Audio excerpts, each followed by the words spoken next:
കുറച്ച് ദിവസങ്ങളായി ബി.ജെ.പിയിൽ നിന്ന് ഉയർന്നു വരുന്ന കാര്യങ്ങളാണ് ഫണ്ട് തട്ടിപ്പ്. അതിൽ ഏറ്റവും കൂടുതൽ ഉയർന്നു വന്ന പേരാണ് അഞ്ജന എന്നുള്ളത്. തിരുവനന്തപുരം കോർപ്പറേഷൻ നമുക്കറിയാം LDFന്റെ തോൽവിക്ക് കാരണം ആര്യ രാജേന്ദ്രനാണെന്നാണ് ഇപ്പൊ എല്ലാവരും പറയുന്നത്. അതുപോലെ ഈ ഫണ്ട് തട്ടിപ്പ് മൊത്തത്തിലായിട്ടും ബി.ജെ.പി അഞ്ജനയുടെ മുകളിൽ ഇടാൻ നോക്കുന്നതായിട്ട് തോന്നുന്നില്ലേ?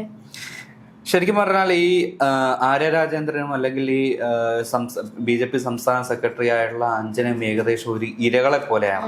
ശരിക്കും ഈ CPM-ന്റെ നേതൃത്വത്തിലുള്ളവർ ചെയ്തു കൂട്ടിയത് അല്ലെങ്കിൽ BJP-യിൽ നിന്നുള്ള ആ ഒരു സംസ്ഥാന ഫണ്ട് അട്ടിമറിച്ച നേതാക്കളും പ്രധാനമായും സംസ്ഥാന നേതാക്കളാണ് ഇതുപോലെ ഈ ഒരു ഫണ്ട് തിരിമറിക്ക് ഏറ്റവും കൂടുതൽ മുൻകൈ കൊടുത്തതെന്നുള്ളതാണ് പുറത്തു വരുന്ന വിവരങ്ങൾ.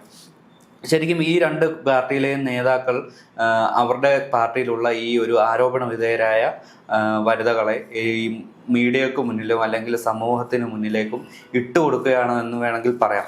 കാരണം ഇവരെ ബലിയാടാക്കി ഇവരുടെ പിന്നിലൂടെ മറിഞ്ഞ് രക്ഷപ്പെടുന്ന പ്രമുഖർ ഇതിന് പിന്നിലുണ്ട്. ശരിക്കും പറഞ്ഞാൽ അവരുടെ പേര് ശരിക്കും എക്സ്പോസ് ആവുന്നില്ല. ഇപ്പോൾ ഈ ജനങ്ങളുടെ മുന്നിലോ അല്ലെങ്കിൽ മാധ്യമങ്ങളുടെ മുന്നിലോ നിയമത്തിന് മുന്നിലോ ഇപ്പൊ ഏറ്റവും കൂടുതൽ കുറ്റം ആരോപിക്കപ്പെടേണ്ടതും അല്ലെങ്കിൽ ഇരയാക്കപ്പെടുന്നതും ഈ രണ്ട് പാർട്ടിയിലെ രണ്ട് വനിതകളാണ്. ഒരു രക്ഷപ്പെടലിന് വേണ്ടിയുള്ള ഉപാധിയാക്കി മാറ്റിയിരിക്കുകയാണ് ഇവർ രണ്ടുപേരെയും എന്ന് വേണമെങ്കിൽ പറയാം.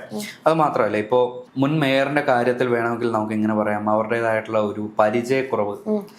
കാരണം 21 വയസ്സ് ഉള്ള ഒരു ചെറിയ പെൺകുട്ടിയാണ് നമ്മുടെ ഈ തിരുവനന്തപുരത്ത് മുൻപ് മേയറായിരുന്നത്. അപ്പോൾ അവരുടെ പരിചയക്കുറവ് കൂടാതെ ഈ നേതാക്കളുടെ തന്നെ ആയിട്ടുള്ള ഒരു ചട്ടുകമായി മാറിയതിന്റെ ഒരു പരിണത ഫലമാണ് ആര്യക്ക് സംഭവിച്ച ആ പാർട്ടിയിൽ വന്നുപോയ ആ പാർട്ടിയിൽ നിന്ന് സംഭവിച്ച ആ ഒരു അപജയം. കഴിഞ്ഞ ഒരു തിരഞ്ഞെടുപ്പിൽ നമുക്ക് കണ്ടാൽ തന്നെ മനസ്സിലാവും, ആര്യ ഈ ഒരു തിരഞ്ഞെടുപ്പിൽ വളരെ ശരിക്കും പറഞ്ഞാൽ ഒരു പിക്ചറിലെ ഇല്ലാത്ത ഒരവസ്ഥയായി പോയി. ശരിക്കും പറഞ്ഞാൽ ആര് കണ്ട ഭാവം പോലും നടിക്കാത്ത ഒരു അവസ്ഥയായി പോയി. മുൻ മേയറാണെന്ന് കൂടി ഓർക്കണം. അതുമാത്രമല്ല, അവരുടെ ഭർത്താവ് എന്ന് പറയുന്നത് നമ്മുടെ കോഴിക്കോട് ബാലുശ്ശേരിയിലും മുൻ MLA കൂടിയായിരുന്നു. അപ്പൊ ഈ ഒരു ആര്യക്ക് കിട്ടിയതിന്റെ ആ ഒരു പണിയുടെ എഫക്റ്റ് ഈ ഒരു സച്ചിൻ ദേവിനും കൂടി അനുഭവിക്കേണ്ടി വന്നു എന്നുള്ളതാണ് ഒരു റിയാലിറ്റി.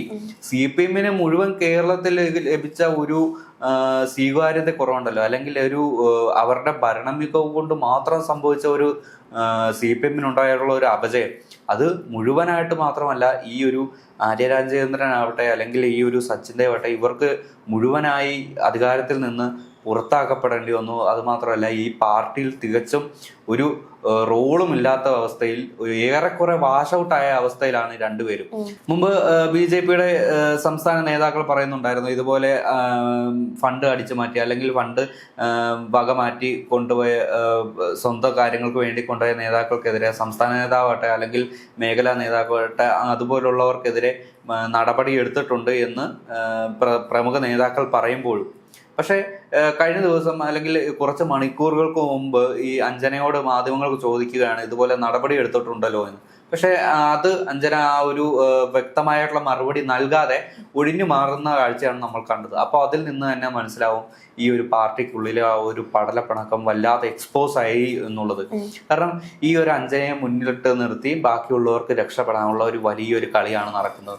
ഒരുപക്ഷെ ഈ ഒരു നേതൃത്വത്തെ വല്ലാതെ അത് സാരമായി അല്ലെങ്കിൽ തന്നെ ഏറെക്കുറെ പ്രതികൂലമായി ബാധിച്ചേക്കാവുന്ന ഒരു പ്രധാനപ്പെട്ട ഒരു ഫാക്ടറായി ഈ തിരഞ്ഞെടുപ്പ് ഫണ്ട് തട്ടിപ്പ്. ഇപ്പോൾ കുറച്ചതിന് മുമ്പ് ഞാൻ കണ്ടതാണ്, അതായത് ഒരു BJP നേതാവിൻ്റെ പേരിലുണ്ടായിരുന്ന മറ്റേ ഹോം ലോൺ ഉണ്ടല്ലോ, വീട് പണിയുന്നതിൻ്റെ ആ ഒരു ലോണ് ഒറ്റയടിക്ക്, അതായത് സിംഗിൾ പേയ്മെൻ്റ് ആയിട്ട് അത് അടച്ചു തീർത്തു എന്നുള്ളതാണ് ഏറ്റവും കൂടുതലായിട്ട് പുറത്തു വരുന്ന വിവരം.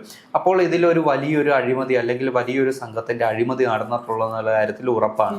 ഇനി മറ്റൊരു കാര്യവും കൂടി അന്വേഷിച്ചാൽ മതി. ഇനി ഈ സംസ്ഥാന അധ്യക്ഷൻ എത്ര കോടി രൂപ സ്വന്തം നിലയ്ക്ക് വക മാറ്റി എന്ന് കൂടി അന്വേഷിച്ചാൽ മുഴുവനായിട്ട് ഈ ഒരു BJP എന്നത് ഒരു അടിച്ചു മാറ്റൽ അല്ലെങ്കിൽ റോബറി സംഘത്തിന്റെ ഒരു നിലയിലേക്ക് മാറി എന്ന് നമുക്ക് മനസ്സിലാവും.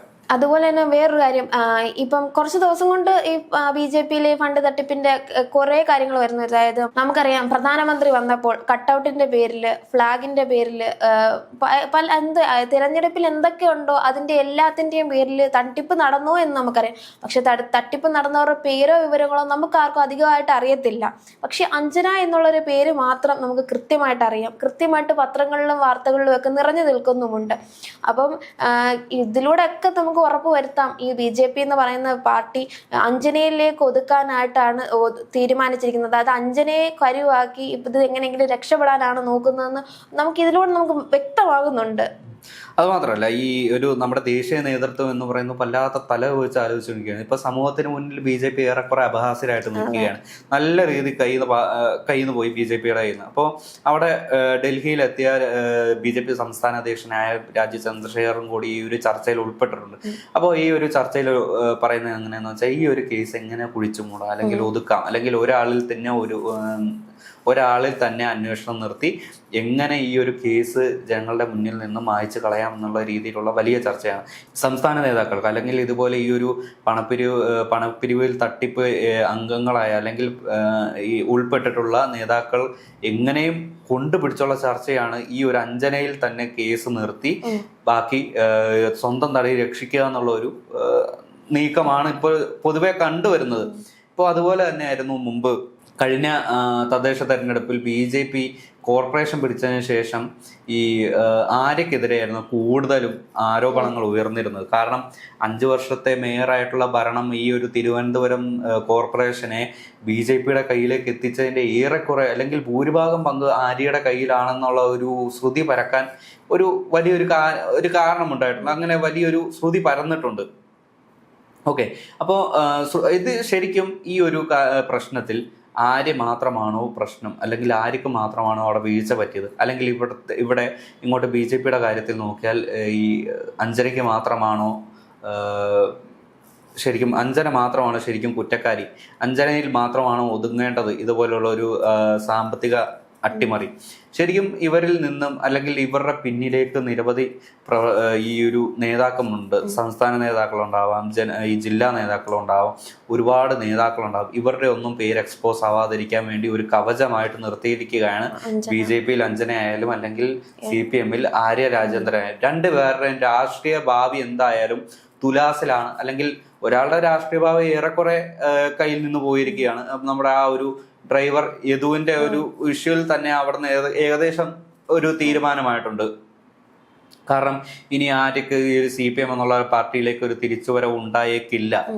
അതുപോലെ തന്നെയാണ് ഈ അഞ്ജനയുടെ കാര്യം. ഇപ്പോൾ ഈ ഒരു തട്ടിപ്പ് കേസിൽ നടപടി എടുക്കുകയാണെങ്കിൽ സംസ്ഥാന നേതൃത്വത്തിൽ നിന്ന് നീക്കപ്പെടുന്ന അഞ്ജന പിന്നീട് ഒരു മേഖലാ കമ്മിറ്റിയിൽ പോലും അല്ലെങ്കിൽ താഴെയുള്ള ഒരു സ്ഥാനം പോലും വഹിക്കാനുള്ള ഒരു സാധ്യത ഉണ്ടാവില്ല.